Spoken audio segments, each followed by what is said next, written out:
was a warm Saturday afternoon, one of those days where the sky was clear, the lawns were freshly mowed, and the whole neighborhood seemed to sparkle with that picture-perfect suburban charm. The kind of charm that makes you think everyone here must be polite, kind, and neighborly. But as I've learned the hard way, appearances can be deceiving. Behind the manicured hedges and carefully painted fences, some neighbors treat the HOA like a crown on their heads, ruling over others with entitlement and arrogance. I had just finished a long week at work, and let me tell you, being the commander of a police district doesn't exactly come with light responsibilities. My phone had barely stopped buzzing all week. Meetings, paperwork, coordinating responses, checking in on my officers. By the time Saturday rolled around, all I wanted was a quiet evening with my daughter and a simple homemade dinner.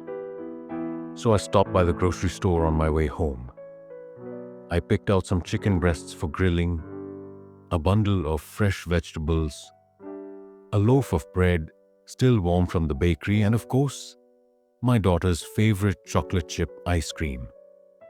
The bags weren't particularly heavy, but after the week I'd had, I was already daydreaming about kicking off my boots and relaxing.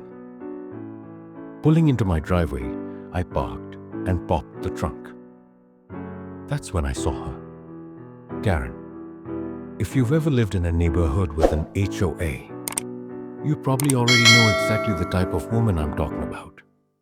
Mid-50s, short blonde bob haircut, oversized sunglasses, even though the sun was behind the clouds, and a permanent scowl that seemed tattooed onto her face. She wasn't on the HOA board officially, but you'd never know it by the way she bucked orders at everyone. In her mind, she was the gatekeeper of the neighborhood, making sure only the right kind of people lived here. And then there was her son, Tyler. Tyler was in his mid-20s, though he acted more like he was 15. Always hanging around the neighborhood with nothing productive to do. He didn't have a job, didn't go to school, and spent most of his time either blasting loud music from his car or strutting around like he owned the place. His mother always made excuses for him. "He's just finding himself," she'd say, but from where I stood, Tyler had found nothing but laziness and entitlement. And wouldn't you know it, as soon as I stepped out of my car with my grocery bags, Tyler spotted me. He swaggered over, smirking like he was about to pull off some big joke. "Hey," he said, eyeing the bags in my hands. "Those look heavy. Why don't you hand them over?" I stopped and looked at him, eyebrows raised. "Excuse me?" "You heard me," he said, puffing out his chest. "Why don't you give me those groceries? You people should share with the neighborhood, especially when some of us don't have as much as you." And there it was, that little phrase, "You people." My stomach tightened.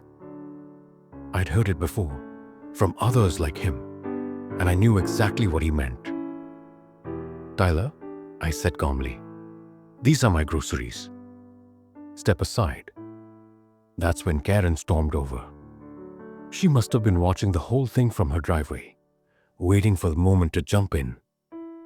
"Don't you dare talk to my son that way," she snapped. He asked politely, "And as a member of this community, you should be obligated to help. That's how a good HOA neighbor behaves." I almost laughed. Obligated to hand over my groceries? Since when was that part of the HOA bylaws? But I didn't laugh. I just adjusted the bags in my hands and started walking toward my front door. Tyler, however, wasn't about to let me go that easily. He stepped directly into my path, close enough that I could smell the alcohol on his breath. "I said," he growled, "hand them over." I stared him down.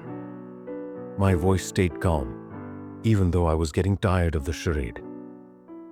"Move, Tyler. I'm not going to tell you again."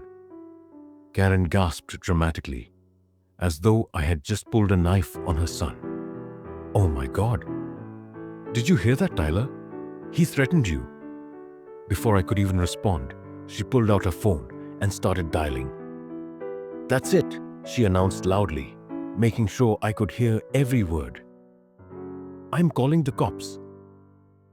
You're threatening my son, and I'll make sure they know exactly what kind of thug you are." Now, most people in my position would have panicked. After all, the image of the police pulling up and seeing you accused of threatening someone in a wealthy HOA neighborhood isn't a pleasant one. But me? I felt a smirk tug at the corners of my lips. Because the one thing Karen didn't know was that I wasn't just some random neighbor. I was the police commander of this very district. Karen put on the performance of a lifetime during that 911 call. Fake tears, shaking voice, the whole 9 yards. "Yes, operator. There's a dangerous man in our neighborhood. He's threatening my son. We don't feel safe. Please send someone quickly." By the time she hung up, Tyler was grinning ear to ear, convinced he'd won. "You're screwed now," he sneered. "Cops are gonna drag you out of here." I didn't even bother replying. I just stood there with my groceries, calm as a Sunday morning, and waited. 5 minutes later, a patrol car pulled up to the curb. 2 uniformed officers stepped out. Officer Daniels and Officer Ruiz. Both of them had been under my command for years. Karen rushed at them like a contestant on a game show, waving her arms. "Officers! Thank goodness you're here. That man..." She pointed at me with shaking hands. "He tried to attack my son. He's dangerous. He doesn't belong here." The officers glanced at me, and I could see the recognition flicker in their eyes. "Commander?" Daniels asked with a small smirk. "Everything okay here?" Karen froze. Her mouth opened and closed like a fish out of water. "Commander? What do you mean?" I calmly set down my grocery bags, pulled out my badge, and held it up for her to see. "Ma'am," I said, "I'm the police commander of this district. And from where I'm standing, it looks like you just made a false police report. That's a crime." Her face flushed crimson. Tyler's jaw practically hit the ground. "You're the police," Tyler stammered. "That's right," I said, locking eyes with him. "And you just tried to steal my groceries, harassed me in front of witnesses, and your mother here weaponized law enforcement against me." That serious Karen's tune changed immediately. She dropped the fake tears and plastered on a shaky smile. Oh, Commander, this is just a misunderstanding. We were only joking, weren't we, Tyler?" Tyler nodded quickly. "Yes, yeah, just joking." But my officers weren't buying it. Officer Ruiz stepped forward, arms crossed. "Ma'am, we heard the 911 call. This wasn't a joke. You tied up emergency resources with a false report?" "That could have cost lives," Karen stuttered, searching desperately for a way out. Her eyes darted from me to the officers to her son. I leaned in just slightly, lowering my voice so only she could hear. "Here's what's going to happen. You're going to apologize right now, or we move forward with charges." Her lips quivered. "I'm sorry." Tyler mumbled a half-hearted, "Yeah, sorry." I picked up my groceries, offered them a small smile, and turned toward my door. "Next time, Karen, maybe just stick to gardening. And Tyler, try earning your own food for once." The silence that followed was thick enough to cut with a knife. Word spread through the neighborhood like wildfire. By the next week, Everyone knew about Karen's failed attempt to weaponize the police. The HOA board called a special meeting, and though they couldn't kick her off, since she technically wasn't even on the board, they made it clear that her behavior would no longer be tolerated. Neighbors, who once pretended to tolerate her, now rolled their eyes when she walked by.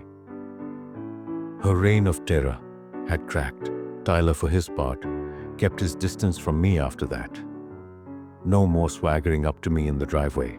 No more snide comments. Just a quick glance in my direction before scurrying off like a guilty kid. As for me, I enjoyed my grilled chicken that night. My daughter got her ice cream, and life returned to normal. But here's the lesson I walked away with. Entitlement always comes crashing down. You can pretend to be powerful, you can manipulate, you can lie, but the truth always surfaces. And sometimes, karma wears a badge. So the next time you see someone like Karen trying to bully their way through life, remember this story. Because justice, sometimes it shows up in the most unexpected ways. Even in the form of a police commander holding a bag of groceries. Thank you so much for watching this story till the end. I hope you enjoyed it and maybe even learned something from it. If you'd like to hear more stories like this, full of life lessons, drama, and emotions, make sure to hit that subscribe button and turn on the notification bell so you'll never miss an update. Your support means the world, and it helps me keep bringing you more inspiring and unforgettable stories. Stay tuned, because more amazing stories are on the way.